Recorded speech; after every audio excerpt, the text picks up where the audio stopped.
Hi, I'm Marty Nemko. Everyone wants to be smarter, and advertisers know it. So many items are branded smart. For example, smartphone, smart homes, the smart car, and smart growth cities. UPS offers smart pickup. Even psychology has jumped on board. A national chain of substance abuse groups that uses cognitive behavioral approaches is called, you guessed it, smart recovery. Defining smart may be a bit like the way Supreme Court Justice Potter Stewart defined pornography.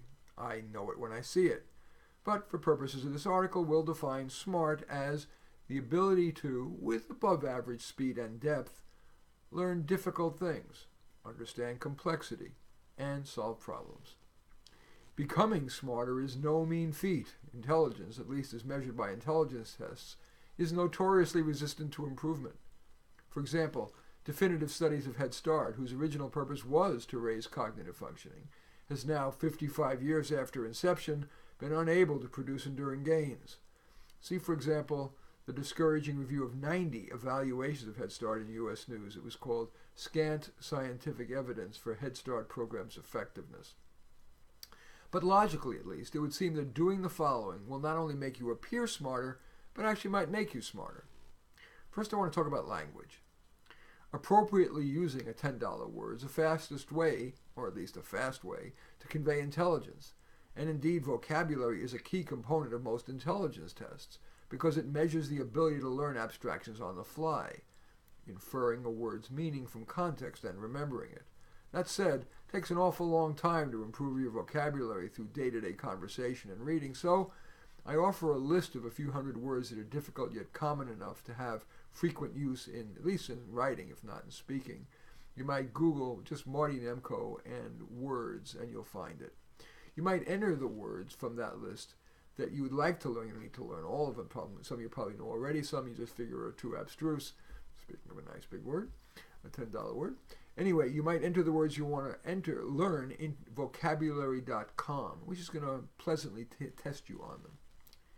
There's also a list of words I created and phrases that demonstrate the kind of nuanced analytic thinking that's emblematic of smart people. You might, again, Google just Nemko and words and you'll find that. And maybe you add psychology today to get to it. It's at least as important to avoid language that makes many people perceive you as a dim bulb. I also offer a list of such words and phrases and behaviors in psychology today. I think if you just search on Nemko, stupid, words that make you stupid or something like that, you'll find it. Next I want to talk about is moderation. Of course, some intelligent people can be fanatical about, for example, a politician or a performer or a sports team. That's kind of a side effect free upper. But screaming at the refs while watching a game or swooning when a performer sings when somebody else is watching you, unless they're with their fellow fanatics, it will probably downgrade people's perception of your intelligence. Similarly, while some people are religious, few are extremely so.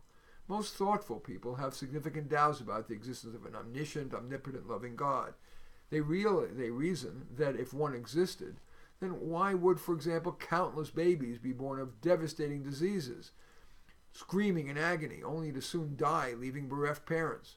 Or why would such a God allow countless people to die or lose everything in earthquakes, droughts, and other natural disasters?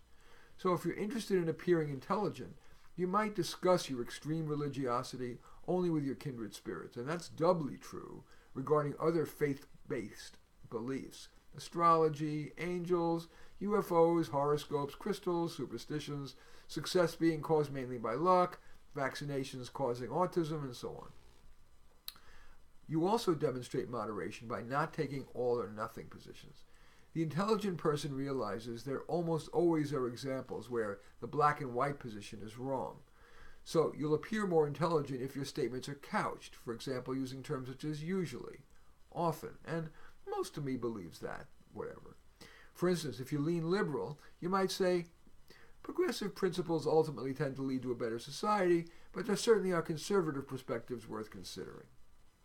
Now I want to talk about demeanor and appearance. We're a visual species, so how you come across can make a stronger impression than even what you say. For example, think of admired celebrities, from elected officials to TV anchors. Disproportionately, they're conventionally attractive, and have a moderate demeanor, moderately energetic yet calm, confident yet not hubristic, with erect yet relaxed posture, dressing well but not out of the mainstream lest it appear they're trying to stand out with their gift wrapping rather than with their substance. Of course, it's sad that to be viewed as credible and intelligent so depends on treading that middle ground. But at least in this talk, we're dealing with humankind as is, not attempting the Herculean task of changing its predilections. There's a little known but powerful component of the demeanor that conveys intelligence, and it also conveys charisma and likability. I need to give you a background here. It's often warned that interrupting a person is rude and signals that you believe that what you have to say is so much more worthy of the person's time that you chose to cut him off.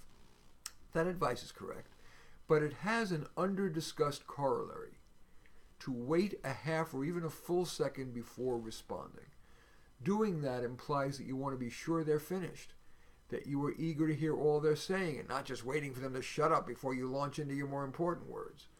And a full second pause signals additionally that you're reflecting on what they were saying. Now finally, I want to talk about ways to actually get smarter. Working on some of the previous things I've talked about, for example, your language usage, may improve not just your perceived intelligence, but your actual smarts. The following would likely seem, and I'm relying here not on empiricism, but on a priori reasoning, to actually improve your real-world intelligence at least.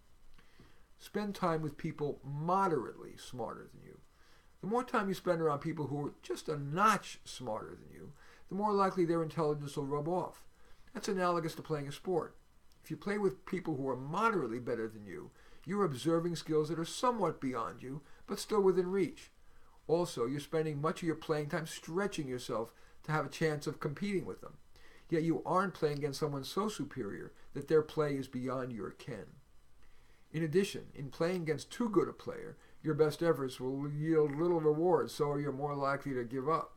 So, within your workplace, see if you can do projects with people who are one notch brighter. If you're looking for a new workplace, it's often worth taking a lower level job at an organization known for hiring bright people. For example, it might be worth being an HR assistant at Google than HR manager at the Ace widget company.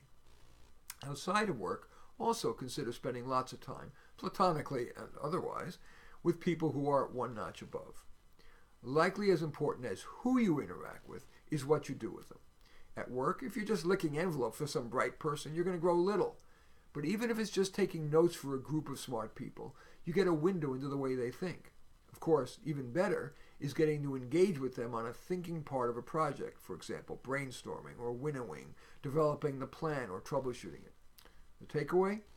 In our ever more knowledge and thinking-centric society, appearing and being intelligent is central to getting well employed, staying well employed, and in having sustainable personal relationships. One or more of the suggestions I've just offered should help, maybe just in how you're perceived, but hopefully also in your substance. Thanks for watching. I'm Marty Nemko.